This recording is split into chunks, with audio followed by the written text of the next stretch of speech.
Okay, so this is my review for Monday Night Raw, 23rd of the 1st, 2012, in Phoenix, Arizona. Starts off with CM Punk coming out, says to John Laurinaitis backstage to come out and say that he will screw Punk out of the title at Royal Rumble to his face. He doesn't come out, obviously. No one in their right mind actually would. Punk's like, okay, then you had your chance, now I'll come and find you. Then for some reason John Cena comes out, says that John Laurinaitis will give Zack Ryder a rematch for the United States Championship against Jack Swagger, and make Cena versus Kane tonight. And then John Laurinaitis actually comes out and says he will still screw Punk out of the title. Punk tells him to come in the ring and say it, whereas before he was just standing by the stage.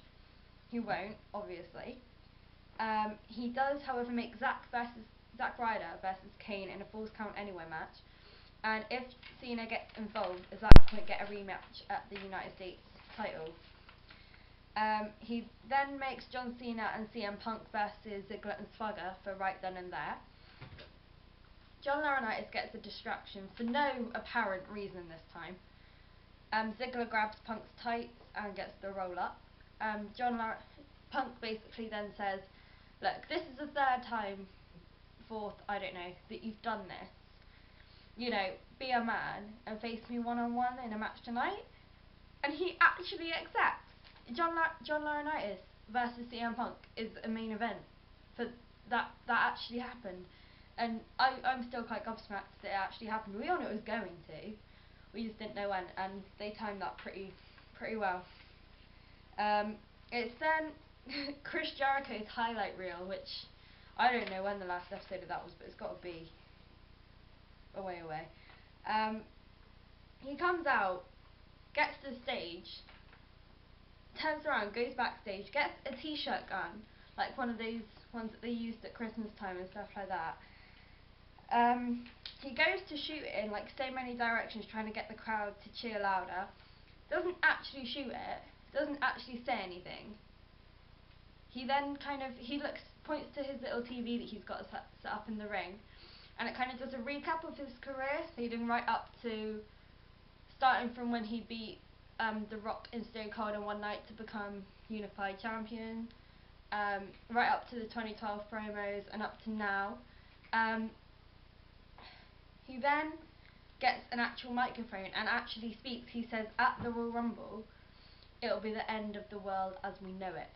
That's all he says, and he drops the mic and he goes backstage. In my opinion, that is absolutely perfect. They've done that really, really well. They could have sat there and given him a whole welcome back speech the first time he came back, just like they do with everyone else, but they've done it differently. Like, they introduced him differently with all the promos. They've done that really, really smartly. I can't wait till Royal Rumble now. I want to know what's going to happen, because we don't know anything. We don't know who he's going to feud with. We don't know who the woman he was talking about is. There's this mystery that makes us want to find out. So yeah, they have done that really, really well. It's then a Zack and Eve promo backstage, Eve Torres. Eve tells him that he doesn't actually have to compete, you know. It's perfectly understandable if he's not well enough. Cena comes in and says, you know, don't worry Zack, I've got it, I'll handle it. Zack says, dude, no, I want this rematch, just stay out of it, and then walks away. It's then Zack versus Kane and Falls Count Anywhere. Long story short, Kane is 24/7 dominating. He's all over him. Kane chokeslams Zack through the stage. At the bit where they come out, he chokeslams him straight through the floor. He then goes after Eve. He kind of stalks her all the way back to the ring. Cena then comes out and Kane kind of sees him and then runs into the crowd, which I've never seen Kane run away from someone, so that was pretty funny. But Zack had to be taken out on a stretcher, and the whole time Eve is kind of crying because obviously they're boyfriend and girlfriend, and giving John Cena the evils, which in my opinion proves that she's a really good actress. But yeah, it then goes to break or something, I'm guessing, and then it comes back and Zack's getting put in the ambulance. John goes to get in the ambulance, and Eve's like, no, man, this is all your fault, just leave him alone. Gets in the ambulance and it drives off. Josh Matthews then interviews him like immediately after. asks John if he feels bad at all. John basically knocks the mic out of his hand and just gives the camera like full on evils. So Zack Ryder was the only thing keeping him a face.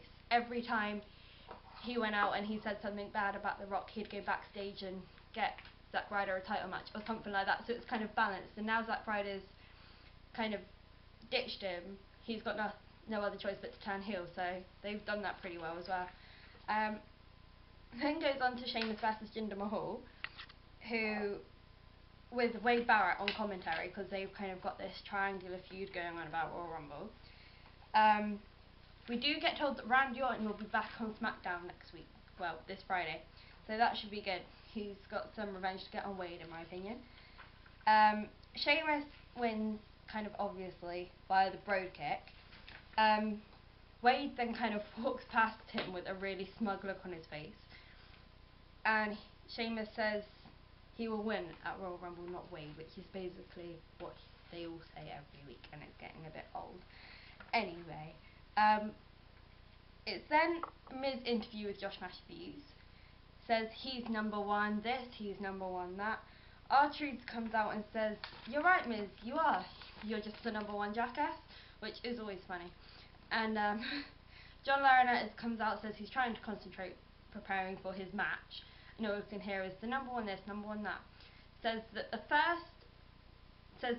the person that will lose in the match Miz versus Truth will be the first entry in the Royal Rumble. So they'll come out first, out of 30. So, I don't know if they've had a match like that before, but it's quite a good concept in my opinion. It's then, well, William Regal comes out and he's on commentary. I really love his commentary on NXT is quite funny. But he comes out because last week he had a dance competition with the Funkasaurus Brodus Clay and got like beat up a lot. And it is, of course, Brodus Clay's the Funkasaurus' match versus Heath Slater. Glad he's got a match. Don't really like the fact that he has to lose that match because Brodus Clay obviously won via some kind of slam that he does. I'm not entirely sure what the name of it's called. It then goes back to a Royal Rumble promo of 2007, which is Undertaker versus HBK, and Undertaker obviously wins that one. It's then Miz versus Truth. Loser is the first entry in the Royal Rumble. R-Truth wins via, I'm not entirely sure what the move's called. I think it's called the lie detector, but you know, don't hold me to that. So Miz is the number one entry in the Royal Rumble, which, yeah, that's not a good thing. We then get told that Zack Ryder has a broken back. That's why he's in hospital. It's then a John Laurinaitis and David Otunga promo backstage. David hands John a letter, and he reads it and then looks really pissed off about something. We don't find out what it is until later, because it is now Punk versus John Laurinaitis, the match that we've all been waiting for how many months. John gets announced 3 times, doesn't come out, and then he comes out with David Otunga in his kind of future endeavoured top and just like plain slacks, and he shouldn't be allowed to wear anything other than a suit. That's all he can pull off. But he turns out he got a letter from the board of directors, which I'm assuming are the thing above him in the corporate world, I'm not entirely sure, saying that he's abusing his power as referee at Royal Rumble in the Punk versus Dolph Ziggler match, and that his status as interim general manager will be reviewed and he will get an assessment type thing on it next week. If he fails, he will be terminated and the evaluation of his status will of course be done by the COO, Hunter Hearst Helmsley, Triple H, the Game, the one and only, which was absolutely brilliant in my opinion. that made my day. I was kind of thinking he'll come back at Royal Rumble, not beat up per se, kind of stop John from kind of siding with Dolph as a referee, Punk would keep the title. Triple H would go on to do whatever he does at the Royal Rumble. I don't know if he'd win the actual match or not. And then it would be John versus Triple H again. But I don't know. They've kind of done that already, but just differently, I suppose. So then Punk basically says, well, you can't screw me out of the title without getting fired, so I'm basically free to kick the shit out of you as much as I want.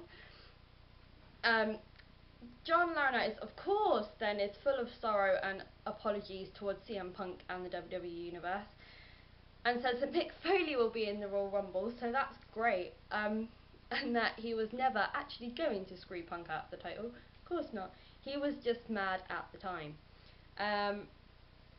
But he's also so stricken with worry about the insecurity of his job that he can't wrestle under the circumstances and makes Punk versus David Otunga instead.